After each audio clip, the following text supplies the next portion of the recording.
I'm Jessica Mitchell, 27 years old, and 3 months ago I inherited my grandfather's beach house in Florida. When I lost my marketing job last month, that inheritance seemed like a lifeline. Until last night, when my mother raised her champagne glass and announced, "Perfect. Your beach house is empty for 6 months. We're moving in." The shocked silence that followed was deafening. They had already quit jobs, made plans, and started packing. My property. My sanctuary. My decision, right? Before I continue this story, let me know where you're watching from in the comments. Hit that like and subscribe button if you've ever had family members who thought your belongings were community property. Trust me, you'll want to see how this unfolds. My grandfather Robert was more than just a relative, he was my rock. When my parents divorced during my childhood, weekends at his beach house became my escape. We would spend hours collecting seashells along the shore, his patient voice explaining the history of each spiral and cone we discovered. He taught me how to fish off the small pier behind his house, how to identify different cloud formations, and most importantly, how to find peace in silence. "Jesse," he would say, "this place has healing in its walls. When life gets too noisy, you come here." And I did, through high school drama, college stress, and early adult disappointments. The beach house was my constant, my true north when everything else spun out of control. When he passed away 3 months ago at 84, I was devastated. The funeral was small, Grandpa wasn't one for crowds, even in death. I sat in the front row, clutching a small jar of shells we'd collected over the years, while my mother Karen sniffled dramatically beside me. My stepfather Bruce checked his watch repeatedly, and my stepsister Amber spent most of the service texting. They had visited Grandpa exactly twice in the 10 years since Mom remarried. The reading of the will a week later shocked everyone. My mother had assumed she would inherit everything as his only child. I had assumed the beach house would be sold to cover any debts, with whatever remained split between us. Neither expectation proved correct. To my granddaughter, Jessica Mitchell, I leave my beach house at 742 Sandpiper Lane, Gulf Shores, Florida, along with all its contents and the sum of $15,000. The attorney, Michael Winters, handed me the paperwork while my mother's face turned crimson. The beach house was worth approximately $750,000 in the current market, far more than anyone had anticipated. The rest of Grandpa's modest estate went to charities he had supported throughout his life. "This is ridiculous," my mother hissed after the reading. "You can't possibly maintain a beach house. You should sell it to us at a family discount." I was still processing my grief and this unexpected inheritance, so I simply mumbled something non-committal and escaped to my apartment. The $15,000 would help with my immediate finances, but I knew it wouldn't last long in Chicago. My tiny one-bedroom apartment cost nearly 2/3 of my former marketing salary, and the job market was competitive. That marketing position had been my pride for 3 years until the company announced downsizing last month. 20% of the staff was cut, including my entire department. The severance package was decent, but with my student loans and the credit card debt I'd accumulated helping my mother through various emergencies, my savings were quickly dwindling. Selling the beach house seemed like the obvious solution. But local realtors advised waiting until summer when beachfront property values peaked during tourist season. 6 months didn't seem like a long wait for potentially $50,000 more in my pocket. Meanwhile, my relationship with my family grew increasingly strained. My mother and Bruce had always been financially irresponsible, maxing out credit cards, leasing cars they couldn't afford, and moving to larger apartments whenever their debts caught up with them. They had instilled the same habits in Amber, who at 22 had already dropped out of college twice and worked a series of short-lived retail jobs. Throughout my adult life, I had been their safety net. When Bruce's car was repossessed, I loaned them $3,000. When Amber needed emergency dental surgery not covered by insurance, I put $2,000 on my credit card. When they were evicted for non-payment, I paid their security deposit on a new apartment. Each loan came with promises to repay, none of which materialized. "Family helps family," my mother would say whenever I mentioned repayment. "When you needed braces, did I ask you to pay me back?" I had learned to answer such questions with silence. Pointing out that providing orthodontia for your child is different from loaning money to adults only led to tears and accusations of being cold and ungrateful. In the 3 months since inheriting the beach house, I had visited twice. The first time to collect some of Grandpa's personal items I couldn't bear to part with, his collection of nautical maps, the worn leather journal where he recorded weather patterns and wildlife sightings, and the hand-carved wooden box containing the special shells we'd found together. The second visit was to meet with a property manager about possibly renting the house during summer before selling it in the fall. The potential rental income was significant, up to $3,500 per week during peak season. It was during this visit that I truly began to appreciate what Grandpa had given me, not just a valuable property, but options. For the first time in my adult life, I had breathing room to make decisions not driven by immediate financial pressure. I could sell the house and be debt-free with a healthy savings account. I could rent it and create a steady income stream. I could even move there myself and start fresh in a place filled with positive memories. What I hadn't considered was that my family would have plans of their own for my inheritance. When my mother called to invite me to dinner last Friday, something felt off. Karen wasn't one for family meals unless she wanted something. The few times I'd visited since Grandpa's passing, she had alternated between cold silence and pointed comments about some people getting everything while others get nothing. Still, I accepted the invitation. Maybe this was an olive branch, a chance to repair our relationship. I stopped at a bakery and bought a chocolate cake, her favorite, and drove to the suburban apartment complex where they lived. The moment I walked through the door, my suspicions deepened.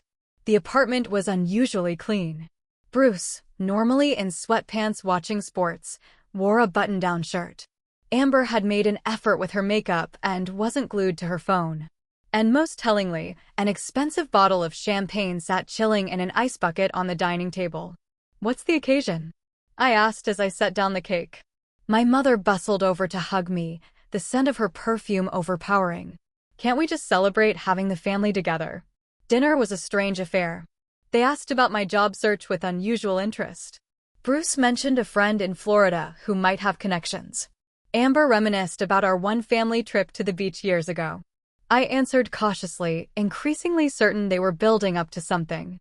After dinner, as I was cutting slices of cake, Bruce opened the champagne with a dramatic pop. My mother distributed flutes and raised hers in a toast. "To new beginnings," she said, her eyes glittering with excitement. "And to the perfect solution to everyone's problems." I sipped the champagne, waiting. "We've been doing a lot of thinking," my mother continued. "About the future. About what's best for all of us." Bruce nodded eagerly. "The economy here is terrible. No opportunities. And I hate the cold," Amber added. "It's giving me seasonal depression." My mother set down her glass with a decisive clink. "So we've made a decision." "Perfect. Your beach house is empty for 6 months. We're moving in." The statement hung in the air like a bubble I was afraid to pop. My mother's smile was triumphant, as if she had just announced she'd won the lottery. In a way, in her mind, she had. What? I finally managed. "It's the ideal solution," Bruce jumped in. "You're not using it. We need a fresh start. Florida has a booming economy." "I've already quit my job," my mother said. "And Bruce gave notice last week." "I withdrew from my classes," Amber added. "Florida colleges have way better programs anyway." They continued talking over each other, laying out the plans they'd made without any consultation with me. Bruce had researched job opportunities in Gulf Shores. My mother had already contacted moving companies for quotes. Amber had told all her friends she was moving to a beach house. "We'll redo that old study," my mother was saying. "It's so dark and depressing with all those books." "I'm thinking a tropical theme, bright colors." "And we can convert the garage into a game room," Bruce interjected. "That space is wasted just storing that old boat." That old boat was my grandfather's beloved fishing skiff that we had taken out countless mornings at dawn. "My friends already want to visit for spring break," Amber said, scrolling through her phone. "Madison says she can bring 10 people. We'll have the best parties."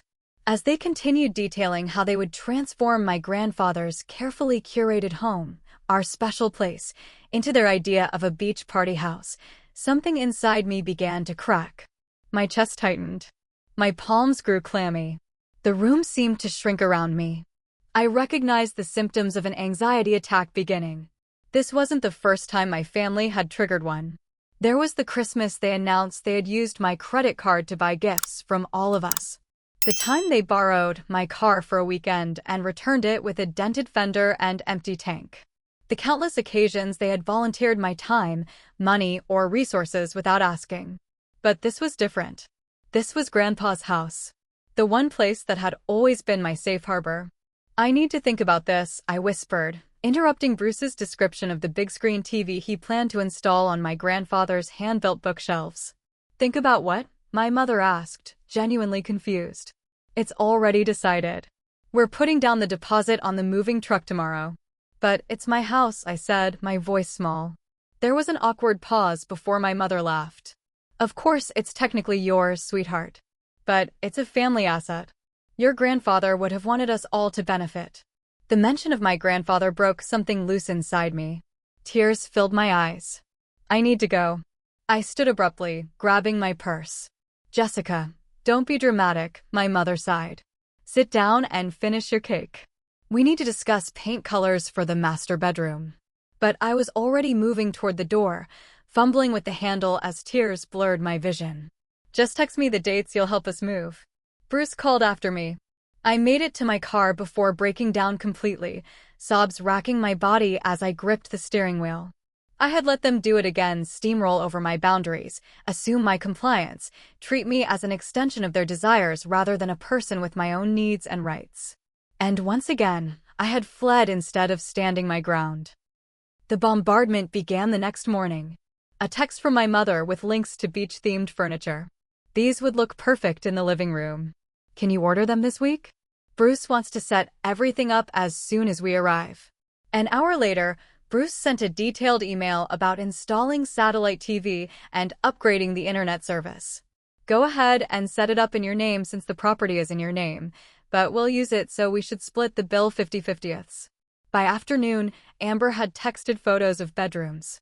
"I want the blue one with the balcony. Can you clear out all that old man stuff before we get there?"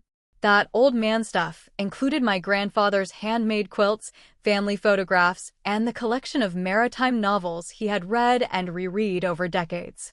I didn't respond to any of them, which only increased the frequency of their messages. My mother called 4 times, leaving increasingly irritated voicemails. "Jessica, we need to know if you're keeping that ancient refrigerator or if we can buy a new one with an ice maker. Jessica, Bruce's friend can get us a deal on new flooring, but we need you to confirm measurements. Jessica, this silent treatment is very childish. We have planning to do." I turned off my phone and spent the weekend in a fog, alternating between anxiety, anger, and guilt. By Monday morning, I had 37 unread messages and couldn't ignore the situation any longer.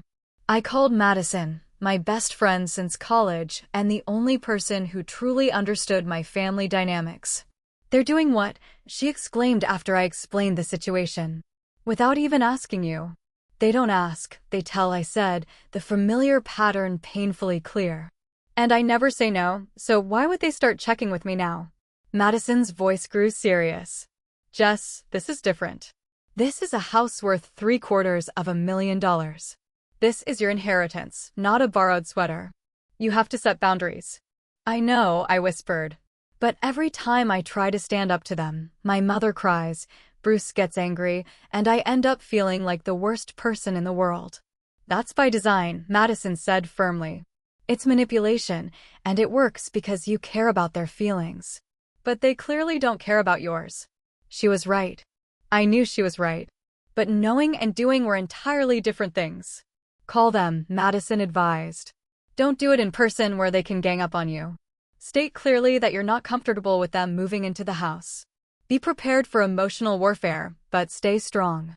After 3 deep breaths and a silent pep talk, I called my mother. She answered on the first ring. "Finally. We've been trying to reach you all weekend. Bruce found an amazing deal on a boat, but we need to know if there's enough space in the garage alongside the moving boxes." "Mom," I interrupted, "we need to talk about this plan." "Which plan?"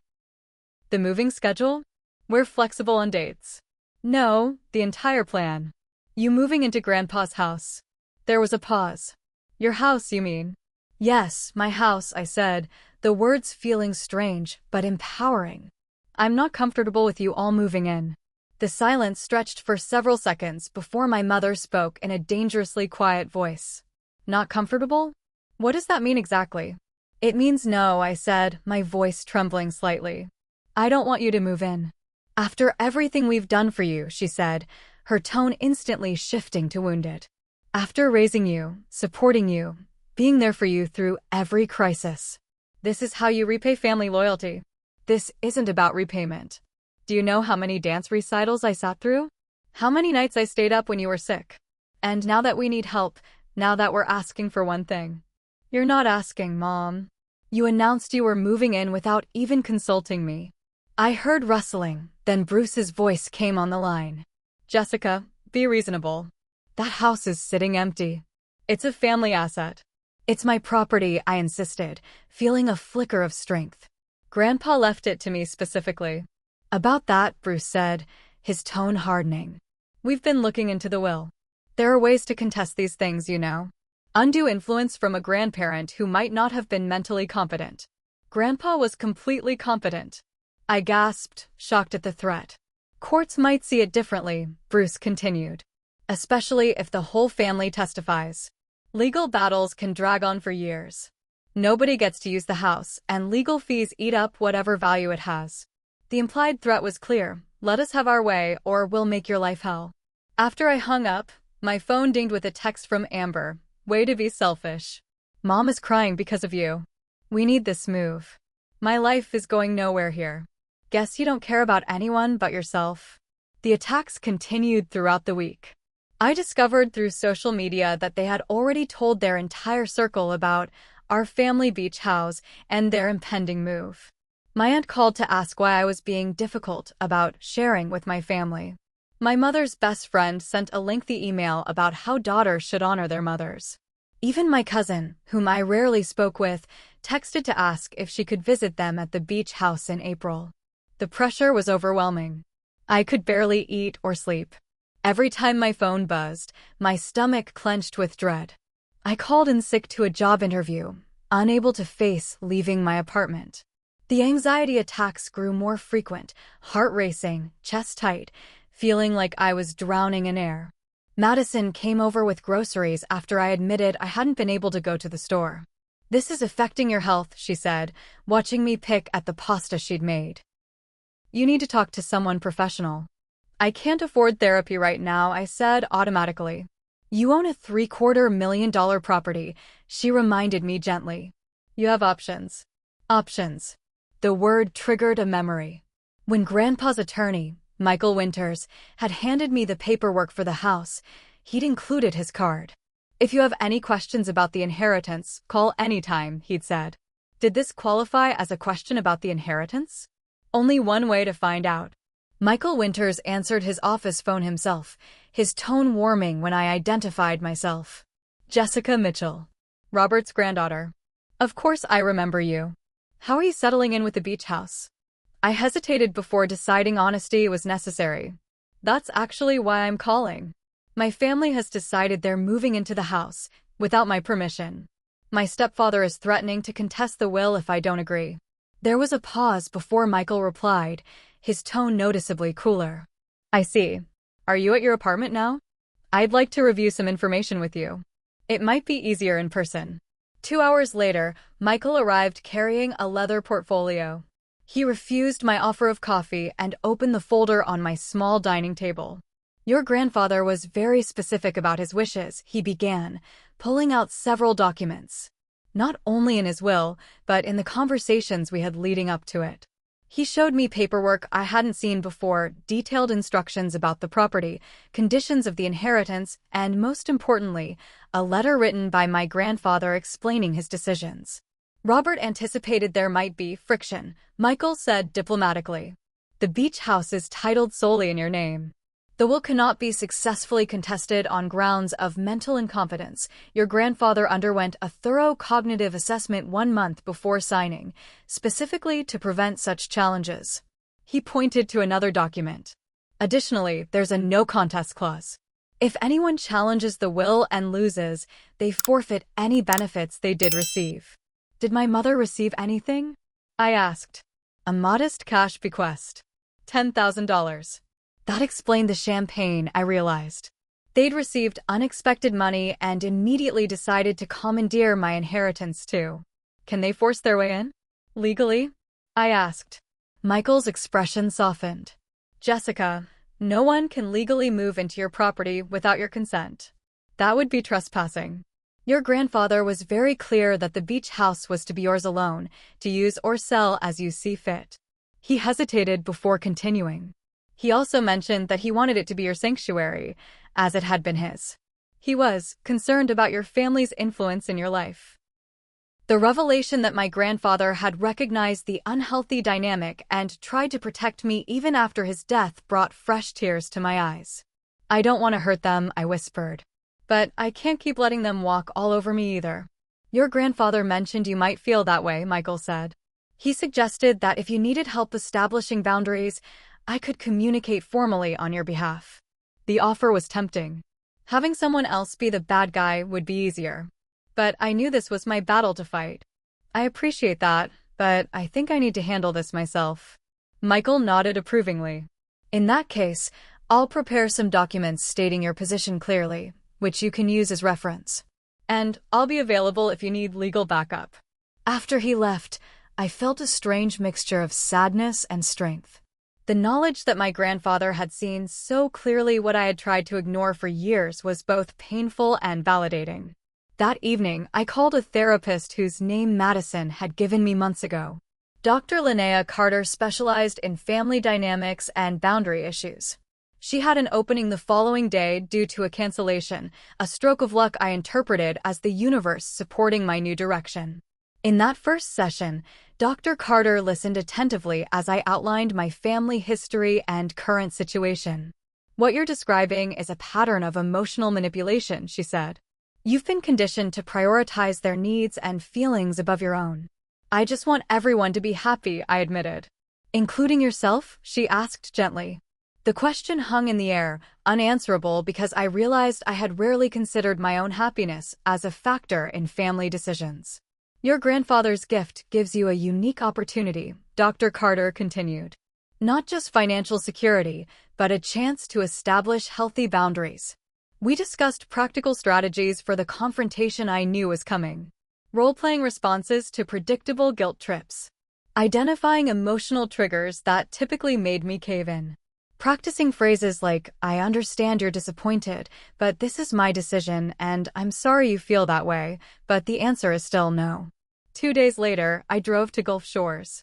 I needed to see the beach house, to reconnect with my grandfather's memory and remind myself why this boundary was worth fighting for. The house stood as it always had, weathered gray shingles against the blue horizon, sea oats dancing in the dunes that separated the property from the white sand beach beyond. But something was different.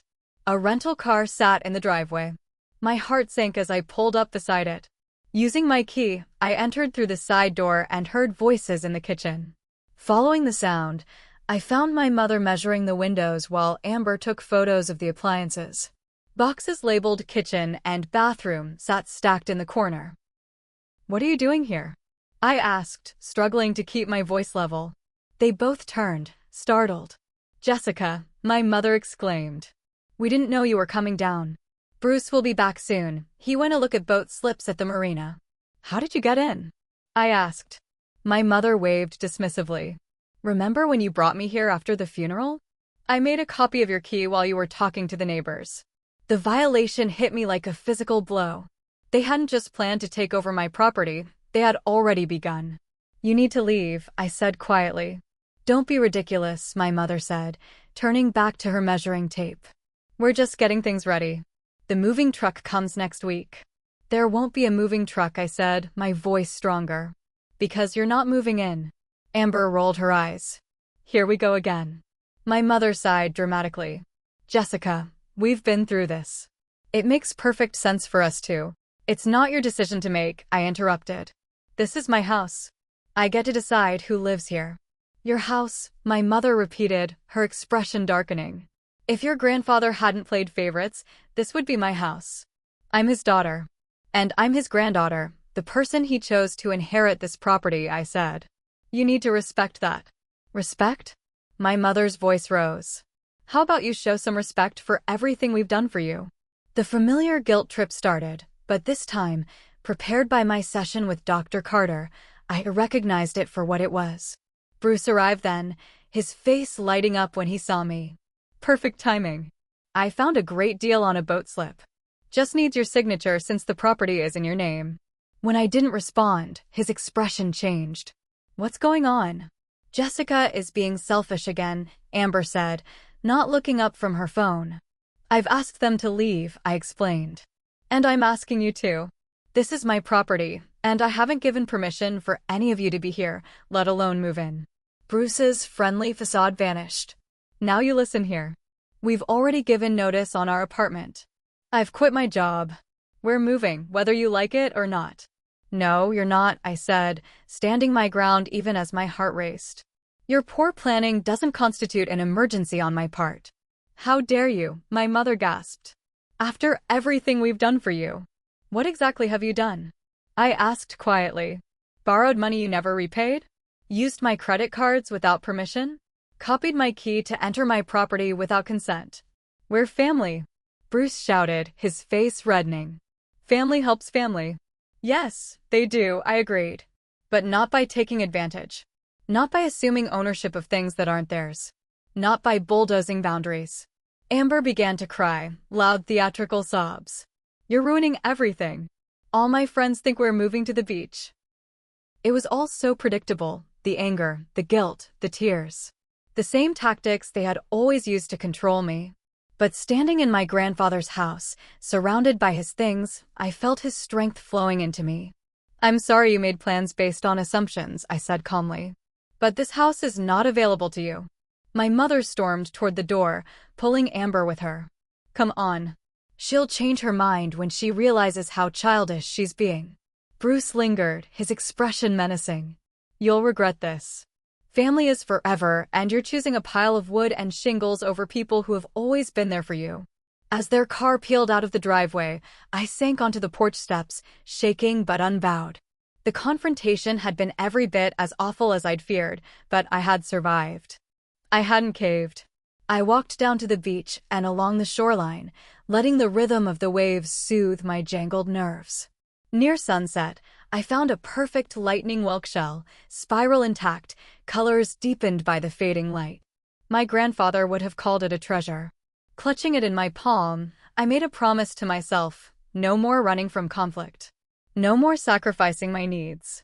No more allowing guilt to override my judgment. It was time to claim not just my inheritance, but my independence. The next morning, I woke in my grandfather's bedroom, now my bedroom, to dozens of missed calls and messages. Family members I rarely spoke with had suddenly developed opinions about my selfishness. My uncle, who had visited the beach house exactly once in 20 years, wrote a lengthy email about family unity. My cousin posted passive-aggressive social media comments about privileged people who forget where they came from. The coordinated pressure campaign was predictable but still painful. These people had shown little interest in my life until I had something they wanted. Now they were united in their entitlement to it. After breakfast, I drove to a local office supply store and made copies of the property deed and relevant sections of the will. Back at the house, I prepared for the confrontation I knew was coming. I arranged the documents on the dining table, made a pot of coffee, and waited. They arrived just after noon, all three wearing expressions of righteous indignation. I invited them in calmly, offering coffee which they refused. I've been thinking about our conversation yesterday, I began once we were seated at the dining table. And I want to make my position absolutely clear to avoid any further misunderstandings. I slid the property deed across the table. This house belongs solely to me. It was left to me by my grandfather, who was of sound mind when he made that decision. We know the technical details, Bruce interrupted impatiently. But I held up my hand, surprising myself with my assertiveness. Please let me finish. I am not selling this house. I am not allowing anyone to move into this house. And I am certainly not funding renovations for people to live in my property against my wishes. My mother's eyes filled with tears. How can you be so cruel? We're your family. Yes, you are, I acknowledged. And I would love to have a healthy relationship with you. One based on mutual respect. But that can't happen when you make decisions about my property without consulting me, copy my keys without permission, and threaten legal action when I don't give you what you want. We've supported you your entire life, my mother countered, voice quivering. And the one time we ask for something in return. You've never asked, I pointed out. You announced you were moving in, without any discussion. That's not how respectful adults treat each other. So, what are we supposed to do now? Bruce demanded. We've given notice on our apartment. We're supposed to be out by the end of the month. I understand that's a difficult situation, I said, genuinely sympathetic but firm.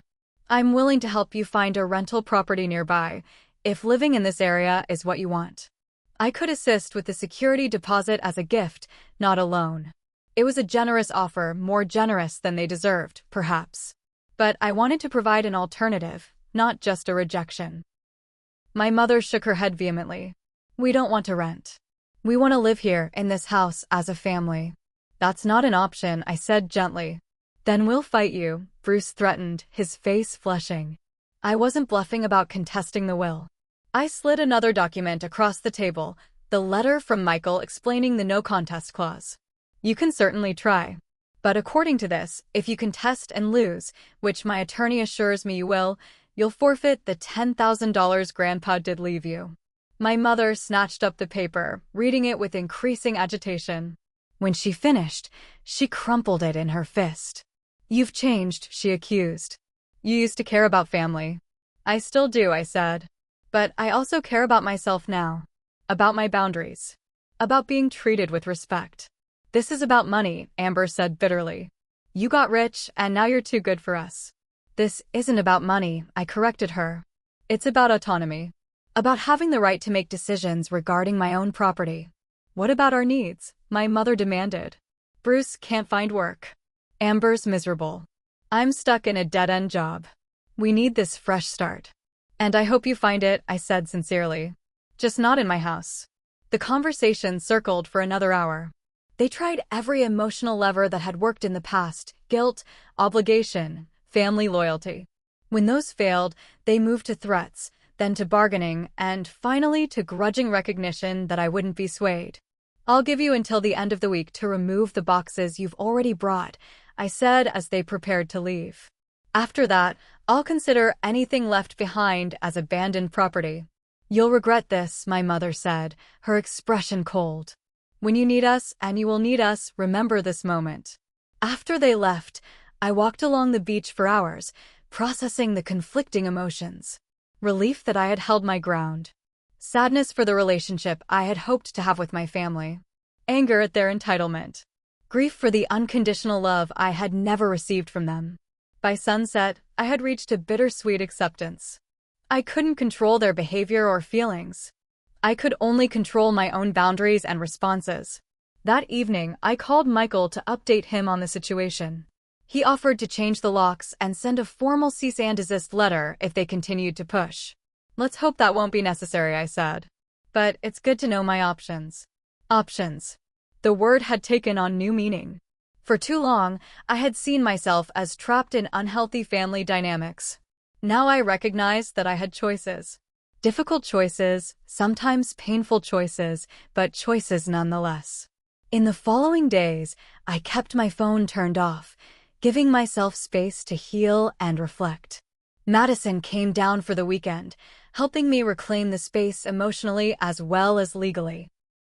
We rearranged furniture, cleared out one of the smaller bedrooms to create an office space where I could conduct my job search, and planted new flowers in the garden beds my grandfather had so carefully maintained. You know what this place needs, Madison said as we sat on the deck watching the sunset. Your touch. It's been your grandfather's house. Now it needs to become Jessica's house. She was right. As much as I treasured my grandfather's memory, this was now my home, my sanctuary, my fresh start. When I finally turned my phone back on, there were fewer messages than I'd expected.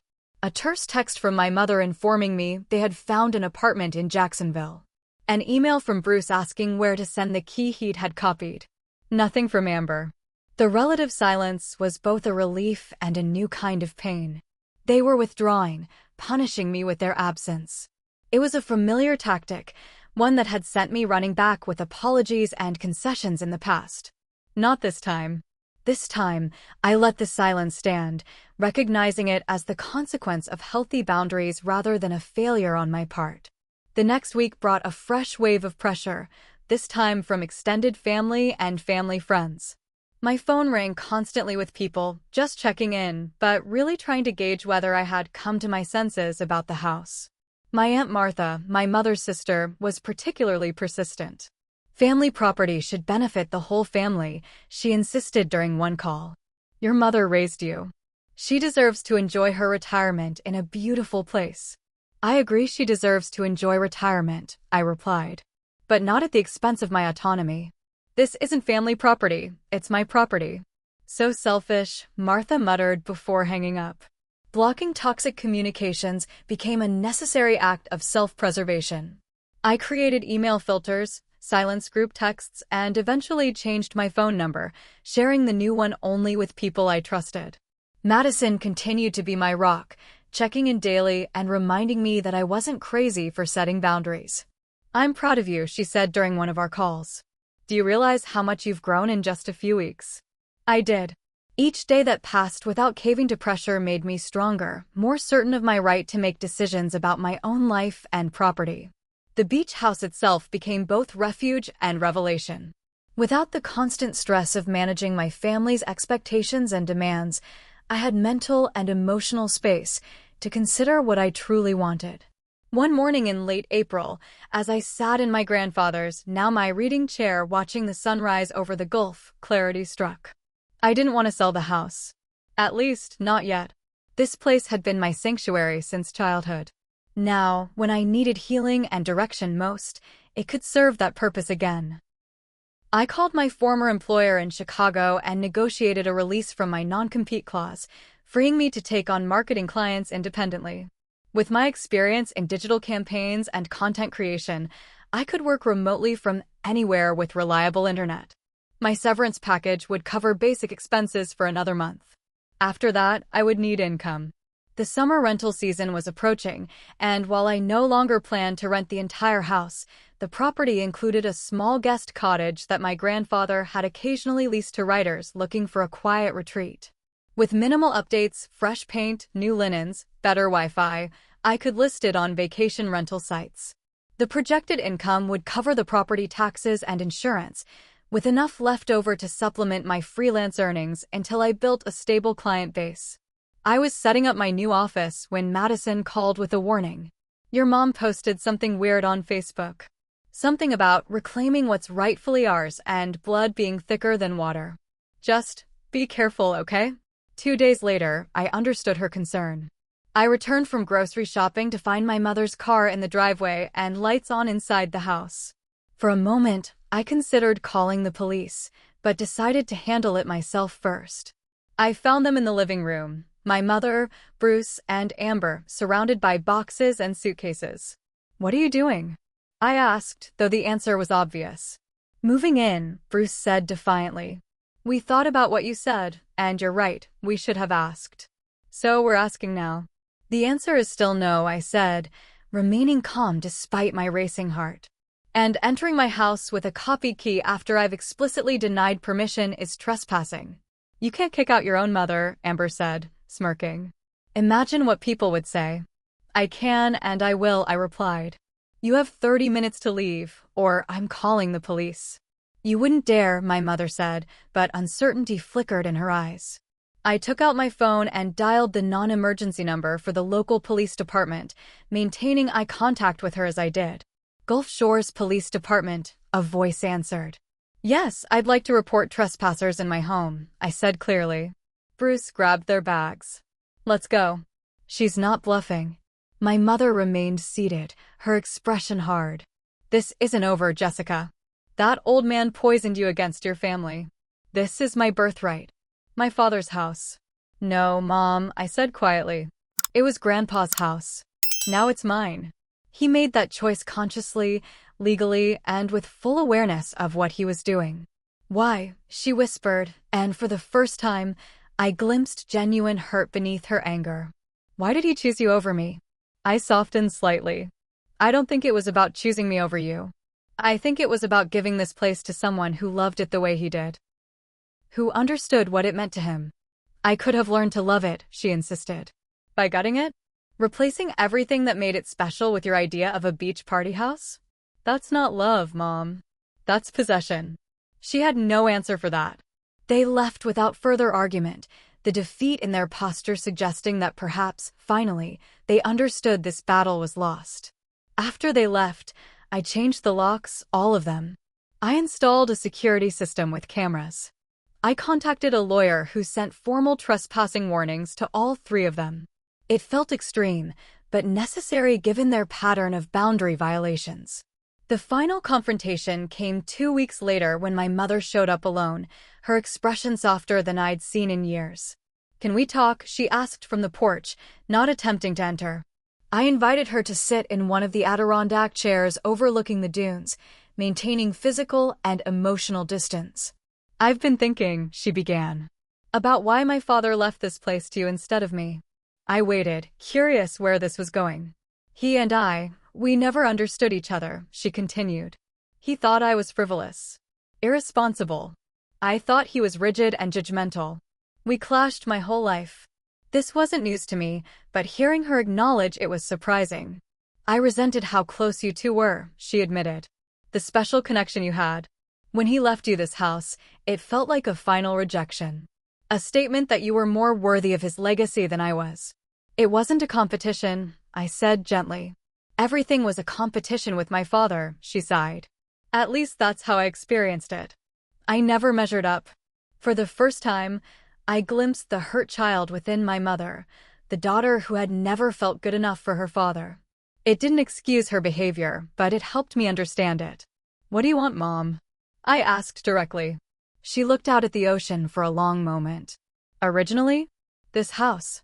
The money it represents. The status. The easy retirement. Her honesty was refreshing. And now? Now I just want to know if my daughter is still my daughter, she said quietly. If all those bridges are burned for good.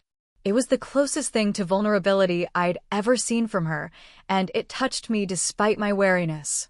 I'll always be your daughter, I said. But our relationship needs to change. I can't be your safety net or your doormat anymore. I need respect. Boundaries. Real connection, not just obligation. She nodded slowly. I don't know if I know how to do that, but I'd like to try. It wasn't a perfect resolution. Trust, once broken, takes time to rebuild. But it was a beginning, a fragile seedling of honest communication that might, with care, grow into something healthier than what we'd had before. Bruce and Amber remained distant, unwilling to accept the new reality where Jessica had boundaries and enforced them. That distance was painful but necessary. Sometimes healing requires pruning damaged branches so the tree can thrive. As spring turned to summer, I settled into a new rhythm. Mornings writing proposals and creating content for clients. Afternoons managing the guest cottage and my small but growing vacation rental business. Evenings walking the beach at sunset, collecting shells as my grandfather had taught me, finding peace in the eternal rhythm of waves meeting shore. 6 months after inheriting my grandfather's beach house, I sat on the deck watching dolphins play in the distance, reflecting on how much had changed. The property that had caused so much conflict had become my sanctuary and salvation. Instead of selling it as originally planned, I had made it my home, a place of healing and new beginnings. The guest cottage had proven even more successful as a vacation rental than projected. With its privacy, charm, and proximity to the beach, it stayed booked through the summer season and into fall. The income covered the property expenses with enough left over to supplement my growing freelance business. That business had flourished beyond my expectations. My first client, a local restaurant needing help with digital marketing, had referred me to others. Now I managed social media for several Gulf Shores businesses and created content for companies across the country. For the first time in my adult life, I had financial stability that didn't come with emotional strings attached. I had created it myself, making decisions based on what was best for me rather than what would please others or avoid conflict. My relationship with my family remained complicated. My mother and I spoke monthly, our conversations cautious, but gradually warming. She had started therapy at my suggestion, beginning to recognize how her own unresolved issues with her father had affected her parenting. "I'm not saying I'll ever be perfect," she had admitted during our last call. "But I'm trying to understand why I act the way I do. Why I could never feel like anything was enough." Bruce remained distant, occasionally sending stiff emails about family matters, but never acknowledging the boundary violations or threats. Amber had blocked me on social media after I refused to fund her latest scheme, a beach apparel business she wanted to run from our house. I had made peace with the distance. Some relationships could heal and transform, others might always remain limited by the other person's capacity for respect and empathy. The most profound change was within me. Setting and maintaining boundaries had strengthened muscles I barely knew I had. Each time I said no without guilt or apologized without capitulating, I reclaimed another piece of my authentic self. Dr. Carter, with whom I still had monthly sessions, noted the transformation in our last meeting. "When you first came to me, you could barely speak about your needs without apologizing," she observed. "Now look at you, living your life on your terms, making decisions from a place of strength rather than fear." I thought often about my grandfather in these quiet evening moments. How he had recognized what I needed even when I couldn't see it myself. The beach house was more than a valuable property. It was the push I needed to break free from unhealthy patterns and claim my independence. In his study, now my office, I had found journals dating back decades. Reading them connected me to him in new ways, revealing the thoughtful man behind the quiet exterior I had known. His observations about nature, reflections on life's challenges, and occasional wry humor were treasures more valuable than the property itself. One entry from 15 years earlier had particularly moved me. "Watched Jessie collecting shells today. So focused, so delighted by each discovery. She reminds me that wonder is the antidote to life's disappointments. When my time comes, I hope she keeps that quality. And I hope she finds the strength to protect it from those who would diminish it for their own purposes." He had seen clearly what I was only now learning, that protecting your joy, your peace, your boundaries isn't selfish, it's essential. As winter approached, I decided to keep the beach house rather than return to Chicago. This place was no longer just a valuable asset or a temporary refuge, it was home, in the deepest sense of the word. A place where I could be fully myself, make my own choices, and build the life I wanted rather than the one others expected me to live. I designated specific weeks for personal use of the guest cottage, inviting friends like Madison who had supported me through the difficult transition. The rest of the year, it provided income and allowed others to experience the healing power of time by the ocean. Looking back at the emotional message that had started this journey, perfect. "Your beach house is empty for 6 months. We're moving in." I could now see it for what it was, not just entitlement, but an assumption that I would always prioritize others' desires above my own needs. That I would let them take whatever they wanted because I always had before. The greatest gift my grandfather gave me wasn't the property itself, but the opportunity to discover that I could say no. That I could stand firm in the face of manipulation and pressure. That I could create a life based on my own values rather than others' expectations. The lesson hadn't come easily or painlessly. There had been tears, confrontations, sleepless nights, and the grief of letting go of the fantasy family I had always hoped for. But on the other side of that struggle was freedom, the freedom to live authentically, to set healthy boundaries, and to choose relationships that nourished rather than depleted me. As the sun dipped below the horizon, painting the sky in brilliant oranges and pinks, I held the lightning whelk shell I had found during that pivotal moment 6 months earlier.